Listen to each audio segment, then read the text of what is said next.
প্রাথমিক ও মাধ্যমিক বিদ্যালয়ের শিক্ষার্থীদের বিনামূল্যে বিতরণের বই খোলাবাজারে বিক্রি ও মজুদের অভিযোগে দুজনকে গ্রেপ্তার করেছে গোয়েন্দা পুলিশ।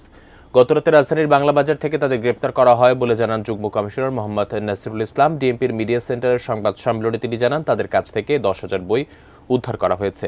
এদের একজন সিরাজুল ইসলাম উজ্জ্বল বই মজুদের অভিযোগে আগেও একবার গ্রেপ্তার হয়েছিলেন। ডিএমপির যুগ্ম কমিশনার নাসিরুল ইসলাম জানান বিনামূল্যের বই বিক্রি ও মজুতকারী চক্রের খোঁজে গোয়েন্দা নজরদারি অব্যাহত রয়েছে।